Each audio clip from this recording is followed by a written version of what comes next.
Alright, morning everyone. Welcome back to Compound Interesting. This is Emil, and in today's video we're going to have a look at Upwork, who recently released earnings and their stock price has jumped 40%. So I'm going to analyze whether it's still a buy after these earnings, like what actually happened in the earnings, all the growth catalysts for Upwork in the future, and whether it's still a buy right now after this nice little price increase. So I hope if you're a subscriber of mine, you grabbed your nuts and bought the stock like I told you to do so when it was still under $20 a few months ago. A couple of times I said I recommended the stock, I thought it was a good opportunity, but I still think it is a great opportunity, and we're going to run through those reasons right now. So let's get straight into the video. Alright, so if you don't know, Upwork is essentially a freelance website where freelancers can come onto the website and hopefully get some work as a graphic designer or whatever, an accountant, and employers or large businesses can go onto Upwork and hire freelancers. So that's essentially what it does. And if you want a more in-depth analysis, I'll link my previous video about Upwork up there. But let's just jump straight into the earnings and go through why it jumped 40% in one day recently on the back of the Q3 earnings, and is that justified, or is that a bit of an exuberant price jump for these earnings? Well, I'll let you be the judge of that. I think it might have been a little bit exuberant, the 40%, but at the same time I also thought Upwork was pretty undervalued when it was under $20 a few months ago, and potentially still way undervalued. But we'll get into that. So this quarter they lost 2 cents per share instead of 8 cents per share. So that's obviously a quarter of the amount that they were supposed to lose, but still it's only 6 cents better than they were supposed to lose. So nothing absolutely mind-blowing. It just looks good that it's 400% better than it should have been. They made $96 million in revenue instead of $90.4 million, so $6 million more. So what's that, about 5% more, 5, 6, 7% more than expected. So yeah, it's not bad, but does it really deserve a 40% jump? Well, the part that interested me the most is they increased their guidance. So for this year they're expecting 20% revenue growth year over year, and for the following year also they're expecting 20% growth. So they increased their guidance in revenue growth, and I always like to see really strong revenue growth, and 20% is really healthy, strong, fast growth. So we can see their revenue growth year over year for the last few quarters, and you can see it averaged around 20% for the last while, and this year their revenue growth was 25% year over year for the quarter. And for next year they've increased their guidance up to 20%, like I mentioned. So previously it was thought they were going to earn 15% next year revenue growth wise, but instead now they're going to earn, in 2020, this year, they're going to earn 365 million for the year. It's their estimate, and next year they're going to earn almost $500 million, so $437 million in revenue next year, with a market cap of $3.31 billion. And to add to that, you can see their operating expenses have also dropped this quarter as well, so that's why the quarter looks really nice, with an increase in revenue growth and a decrease in operating expenses. Right, so that's enough of the numbers. Let's go into the more fundamental, bullish reasons about Upwork. So I've mentioned before, but I think this is an enormous total addressable market, and that's what I always like to look at when I'm looking at investing into a company. I want to see what the absolute maximum that they can garner in revenue in the long term is 5-10 years out. Alright, so their total addressable market right now, this is $560 billion. That's not how much they could earn in revenue, but that's how much their sellers could spend on their platform by the amount of freelancers that are using online platforms at the moment. That's how much they earn, essentially. And we can tell from Upwork's gross profit, which is averaging about 10%, but it's growing, that their total addressable market right now is $56 billion, but that's only going to increase every year. So right now they're earning per year, this year they're going to make $365 million, and the total addressable market is $56 billion. So that's a 100x total addressable market opportunity right now. But I think a lot of us know, and I personally think that the total addressable market and the amount of freelancers used by large corporations and by small businesses is only going to grow over the next decade. So this total addressable market is going to grow drastically in size. We can see there by 2025 could add 2.7 trillion to global GDP. So that'd be a 6x of the total addressable market in 5 years. And Upwork is definitely one of the leaders in this space, and I think they will become the leader in this space over the next 5 years. So let's get into the reasons why.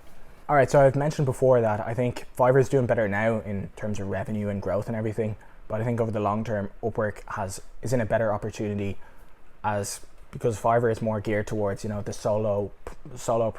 So someone like myself, say, starts an online business and I need a graphic designer to make my website, or a website developer, or I need someone to do whatever, be customer support or be my virtual assistant. Fiverr is usually the place that someone like me, a small timer, would go. However, Upwork and this quarter they reiterated that they've actually cut their sales team. So they're really focusing on enterprise businesses and solopreneurs, but they mentioned in their earnings call this quarter that they've cut 30% of their sales team. So they fired 30% of their sales team who are focused on, mid-sized businesses, because they realized the mid-sized businesses weren't making them as much ROI as the enterprise businesses. So enterprise means like businesses that have 250 employees or more who are spending like $1 million on average on Upwork to their freelancers or whatever. So $1 million at 10% is $100,000. So they're really focusing on the enterprise side of things, Upwork are, and I think this has enormous long-term potential and is only really starting now. However, solopreneurs, like finding freelancers on the internet is so obvious, and it's probably the best way you would do it. However, for more established companies, they're much less likely to do this now. But I think over the long term, this will become a lot more normalized for enterprise businesses. Instead of hiring someone full-time, it's much more useful in some situations to hire people freelancers, because say you have loads of work on at one time and you have to get it, say you're an accounting firm and you need all these accounts done for the tax period. It's really, really busy. And instead of hiring new people every year and then having too many people for the other 6 months of the year, just use some extra freelancers for those times that you need it, or whatever example. But there's plenty of other reasons why you would, for a big enterprise business, it would be better to use freelancers. Here's some of the reasons that Upwork mentioned. So the old way to hire someone takes 31 days. Now on Upwork you can hire someone in 3 days. The old way, obviously, you can't hire someone in Pakistan to work in your office in the US. You have to hire someone in the US. But if you're using a freelancer, obviously you can hire someone anywhere in the world. So you have a much larger pool of people to choose from. And because of that, you are much more likely to find someone who's highly, highly skilled, but also very, very good value. So that's the benefit to employers. And you don't have to pay, all the benefits that come and all the extra things that you have to do as for an employee. So I think a lot of people are invested in Fiverr, and I said, yeah, Fiverr is a great company as well.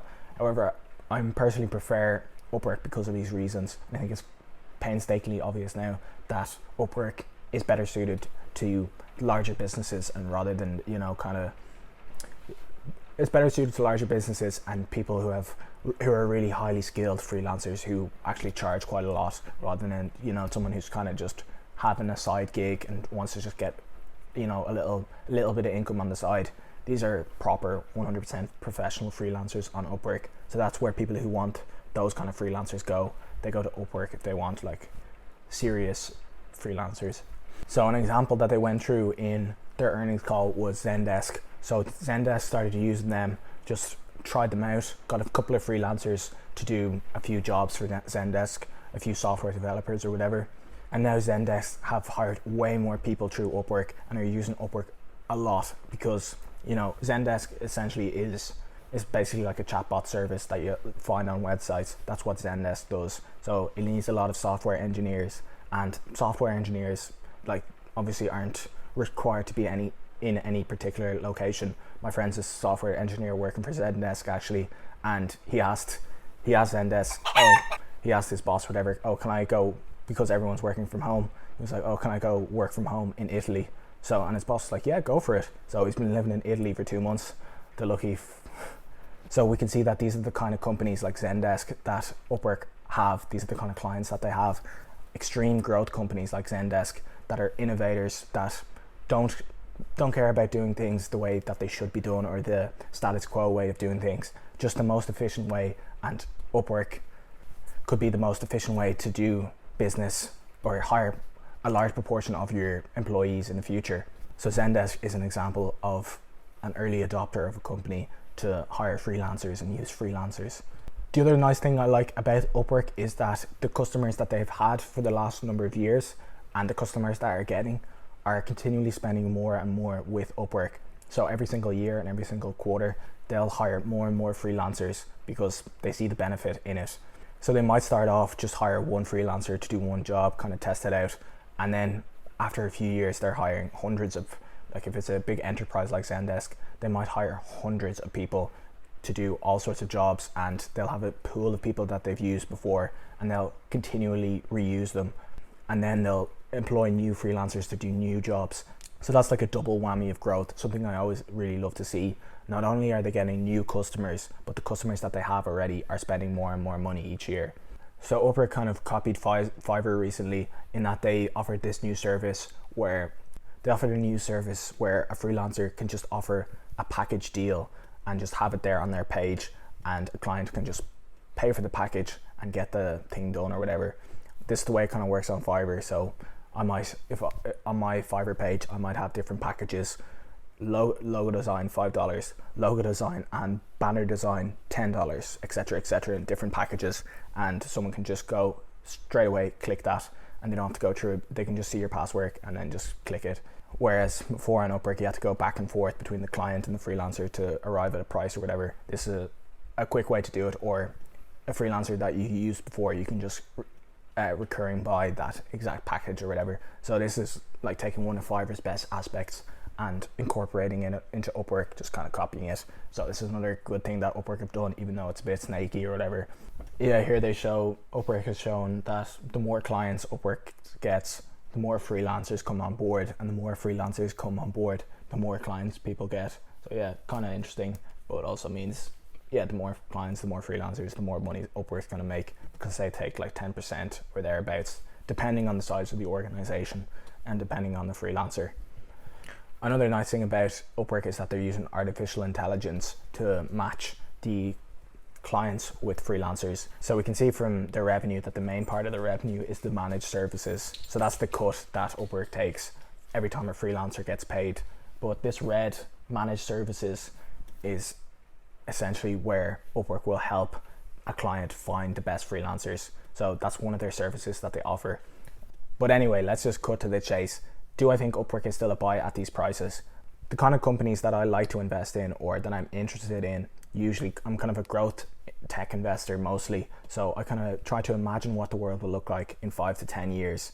And is this company set to do well and prosper in that environment? So in the future, I do think a lot of people will, there'll be a slow gradual shift to more freelance work, more remote working. Obviously that got accelerated from the situation, and now we'll probably take a back step in the short term. Over the next year, we're not going to have as much remote working now that there's a vaccine out and everything, so we're going to go back to the office a bit. But over the next decade, I think we're slowly going to become more and more freelance orientated, and remote working will become a lot more normalized as everyone has a laptop now. Everyone can work from home, and it makes a lot of sense to work from home or work wherever you want. So on a long-term basis, I really think Upwork is an amazing company and has an amazing opportunity in front of it if it can continue, if it can become the market leader in revenue-wise, which I believe it can. It's already the market leader in gross seller volume-wise, so the amount of money that's spent through their platform, they have the highest amount of money being spent on their platform, more so than Fiverr. However, Fiverr is making more in actual revenue.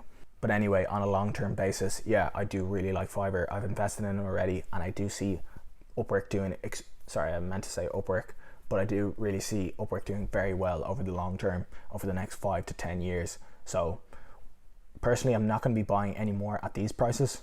I think in the short term, it could be a little bit elevated. If it dropped back down to the low 20s, I'd probably be interested in buying more of these shares. However, I just see the release of the vaccine probably in the next couple of quarters might damage Upwork's earnings for the next year or so, or might not get the growth that they're anticipating. So I'd just be a little bit cautious and a little bit worried about that. So, and I also I'm not a huge, enormous fan of buying a stock after it just literally went up 40% overnight. So I'm going to be a little bit cautious because of that reason, and because it's already a decent sized position in my portfolio. But if it does drop to the low 20s, I'd be very interested in making this a larger position, because I do really like this company, and even more so I really like the industry, and I think Upwork has the best chance to become the number 1 player in this industry, which we've went through has an enormous opportunity in front of it. And with such a small market cap, it's like $3.3 billion, and you're going into a total addressable market of tens, if not hundreds of billions of dollars in revenue over the next 5 to 10 years. Yeah, I think Upwork is definitely a stock you should consider putting into your portfolio if it's not there already. But for me, I'm just gonna be patient with this one and see if it corrects at all. If not, maybe I will buy in at these prices when more money comes into my account, but I'm good for the moment. So if you enjoyed the video, I'd hugely appreciate if you could hit the like button. It would let me know that this was a good video and you want more of these types of videos. If you didn't like the video, don't like it, that's fine. But if you did like the video and you want to see more videos like this, make sure to subscribe and hit the notification bell, because I'm such a small channel, it won't appear in your recommended feed unless you hit that recommended, or if you hit that notification bell there. I really hope you learned something from this video. I really hope you enjoyed it. It was a bit entertaining and gave you shed a bit more light on Upwork stock at the moment. So thank you so much for watching, and I can't wait to see you in the next video. Cheers.